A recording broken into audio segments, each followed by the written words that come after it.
అవసరమైన ఇన్ఫర్మేషన్ ఇవ్వగలుగుతానని అనుకుంటున్నాను. మనం ఈరోజు ఇక్కడ ఎందుకు కలవాల్సి వచ్చింది? ఈరోజు ముఖ్యంగా ఇంత హడావుడిగా రాత్రి కమ్యూనికేట్ చేసుకొని మీ అందరికి కూడా షార్ట్ నోటీస్లో ఇన్ఫార్మ్ చేసి మీరందరూ వచ్చినందుకు నా స్పెషల్ థ్యాంక్స్. కానీ రీజన్ ఏంటి, ఎందుకు ఈరోజు ఈ మీటింగ్ జరుగుతుంది? దీనికి కారణం నిన్న మొన్న మీరందరూ కూడా చూసే ఉంటారు న్యూస్ పేపర్లలో ఈ survey number 1007 of Kukatpally village. నా పేరు Rajkumar Reddy, Bhagyanagar cooperative housing society ప్రెసిడెంట్గా ఉన్నాను. నిన్న మొన్న ప్రెస్లో survey number 1007 of Kukatpally village గురించి కొన్ని వార్తలు మేము చూసాము. ఆ సర్వే నెంబర్ మాకు సంబంధించింది, మా 1400 మంది ప్లాట్ ఓనర్కి సంబంధించింది. వారు ప్రెస్లో వేసినట్టుగా రైస్ యార్జింగ్ బహదూర్ గారు 60s చనిపోయారు. వారికి వారసులు లేరు కాబట్టి వారసులు లేని ప్రాపర్టీ ఓనర్ చనిపోయిన తర్వాత ప్రభుత్వం తీసుకొని దాన్ని పంచిపెట్టాలనే ఒక వార్త వచ్చింది. అది చాలా చాలా శోచనీయం, అన్కాల్డ్ ఫర్. అది ఎవరో కనీసానికి బేసిక్ ప్రైమరీ ఎంక్వైరీ చేసుకోకుండా, ప్రైమరీ ఒక పేపర్ చూసుకోకుండా చేశారు. రైస్ యార్జింగ్ గారి వారికి వారసులు ఉన్నారు. వారు చనిపోయిన తర్వాత వారి భార్య ప్లస్ 2 కొడుకులు 2 కూతుర్లు ఎల్ఆర్స్గా వాళ్ళు రెవెన్యూ రికార్డ్స్లో వచ్చారు. దానికి రుజువు ఏంటంటే 1973 అగ్రికల్చర్ సీలింగ్ వచ్చినప్పుడు ఈ 5గురు వాళ్ళ హోల్డింగ్స్ డిక్లేర్ చేశారు. దాని ప్రకారం ఈ సర్వే నెంబర్లో ఉన్న 349 ఎకరాల్లో 49 ఎకరాలు సర్ప్లస్ ల్యాండ్ గవర్నమెంట్కి హ్యాండ్ ఓవర్ చేశారు. దాని తర్వాత Bombay, Hyderabad to Bombay railway line doubling work జరిగింది. దానికి 14 ఎకరాలు వాళ్ళు రైల్వే వాళ్ళు అక్వైర్ చేస్తే వీళ్ళ కంపెన్సేషన్ వచ్చింది. మిగతా 286 ఏకర్స్ వాళ్ళ ఎల్ఆర్స్ ద్వారా మాకు 5 అగ్రిమెంట్ల ద్వారా భాగ్యనగర్ హౌసింగ్ కోఆపరేటివ్ సొసైటీకి ఈ ల్యాండ్ వచ్చింది. దాంట్లో 4 రిజిస్ట్రేషన్ అయినాయి to the extent of 167 acres. ఆ 167 ఎకరాల 4 సేల్ లీడ్స్ను ప్లాట్లుగా కన్వర్ట్ చేసి భాగ్యనగర్ కోఆపరేటివ్ హౌసింగ్ సొసైటీ 1400 మందికి చట్టపరంగా within the acts registration చేయబడింది. Year of 94 to 98, 2000. Some of them are 2009, 10, 11 also. And అలాంటి 1400 మంది అందరూ ఎల్ఆర్ఎస్ అప్లై చేసుకున్నారు. దాంట్లో 500 పైచిలకు 550 వరకు ఎల్ఆర్ఎస్ రెగ్యులరైజ్ అయినాయి. హౌస్ పర్మిషన్స్ వచ్చాయి, ఇండ్లు కట్టుకున్నారు, ఫ్లాట్స్ నిర్మించుకున్నారు. మేము ఆ రోజు నుంచి 73, 74 అగ్రిమెంట్స్ నుంచి ఈ రోజు వరకు మేము పొజిషన్లో ఉన్నాము.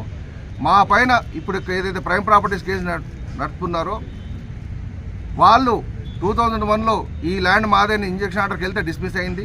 దాని తర్వాత CMP డిస్మిస్ అయింది. వాళ్ళు ఏ రోజు కూడా పొజిషన్ లేరు. ఇదంతా సృష్టించేది ఎవరండి? అనేసింది. దాని వెనకాల కొంచెం కార్పొరేట్ సెక్టర్స్ పెట్టుబడులు పెట్టాయి. ఇప్పుడు ప్రస్తుతానికి దీని వెనకాల ఎవరున్నారు అనేది మనం తెలుసుకోవాలి.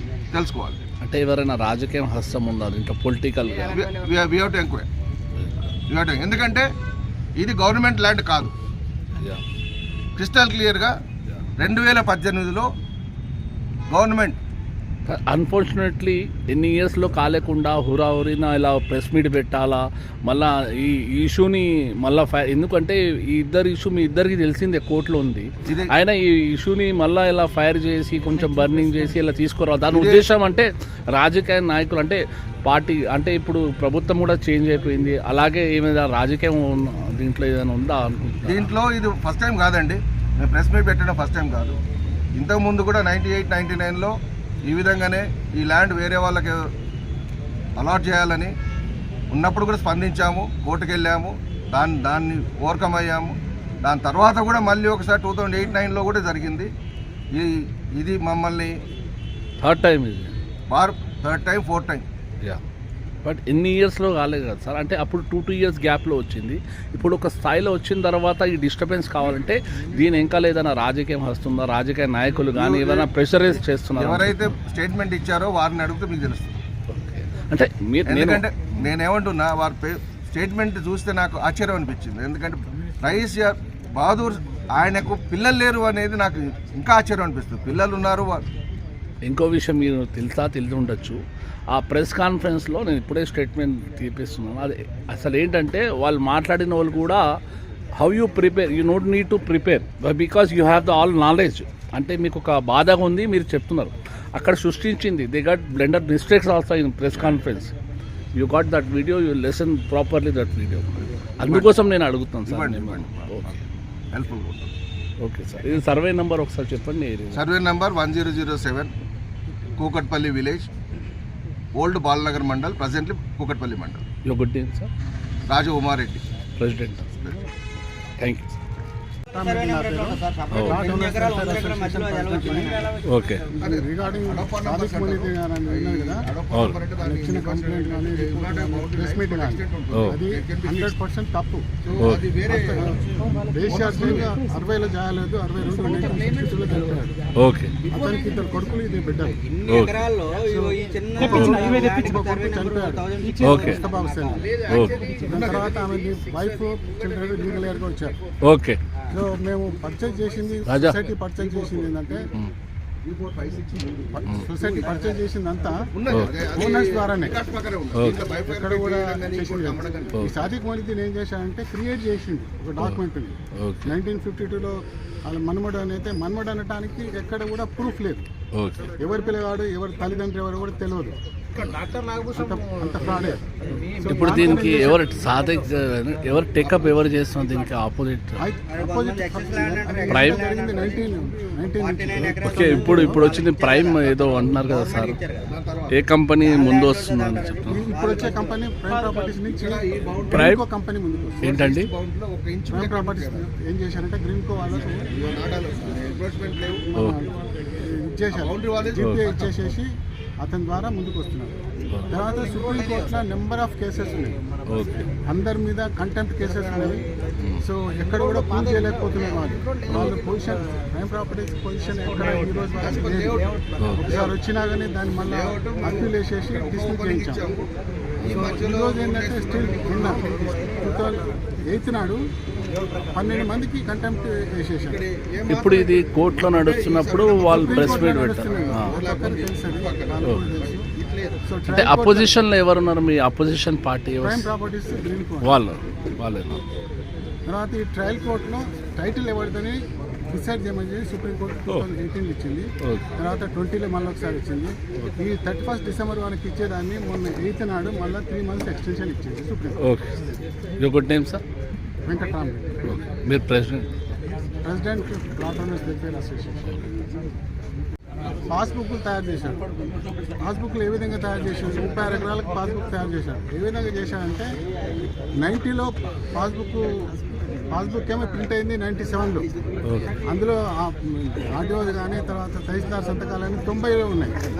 సో దాని మీద ఏంటంటే పోలీస్ కంప్లైంట్ చేసేసి అరెస్ట్ చేయించాం. అతన్ని అరెస్ట్ అయిన తర్వాత అతను వచ్చిన తర్వాత ఏంటంటే కేసు వేసిండు సొసైటీ మీద, మా ప్రెసిడెంట్ సెక్రటరీ. సో దాంట్లో ఇంజక్షన్ గురించి అడిగితే రిజెక్ట్ అయిపోయింది. అది ఇప్పుడు 1457/2009 కేసు కంటిన్యూ ఉన్నది. అతనికి ట్రయల్లో నేను చేసిన కంప్లైంట్ మీద అతను అరెస్ట్ చేశారు 3 days. దాని తర్వాత ఏపీఎస్లో మాదాపూర్ తర్వాత అతను ట్రయల్ కోర్ట్ ఛార్జ్ షీట్ అయింది. ఆ ఛార్జ్ షీట్ మీద ట్రయల్ కోర్టులో కేసు నడుస్తుంది. సో దాంట్లోకి ఇచ్చిన కంప్లైంట్ నా వెంకటరామరెడ్డి పేరు ఉంది. సో దాన్ని అతను మొన్న సెప్టెంబర్ 16th or 17th నాడు స్క్వాష్ చేసుకున్నాడు. నేను అప్పుడు యుఎస్లో ఉన్నాను. సెప్టెంబర్, జూలై నుంచి అక్టోబర్ వరకు. సో ఇదంతా ఫ్రాడ్. ఆయన కూడా ఫ్రాడ్ చేస్తున్నాడు. ఎవరు? చంద్రశేఖర్ రెడ్డి. చంద్రశేఖర్ ఎవరండి? మెంబర్, అంటే మెంబర్ అని కాదు, ప్రైవేట్ పర్సన్. తర్వాత మొత్తం పానీస్ మా దగ్గర 1950 నుంచి ఈరోజు వరకు ఒరిజినల్ పానీస్ ఉన్నాయి. తర్వాత వీళ్ళంతా ఏంటంటే పానీల పేర్లు అమ్మినారని చెప్పేసి క్రియేట్ చేసుకుంటూ వస్తున్నారు.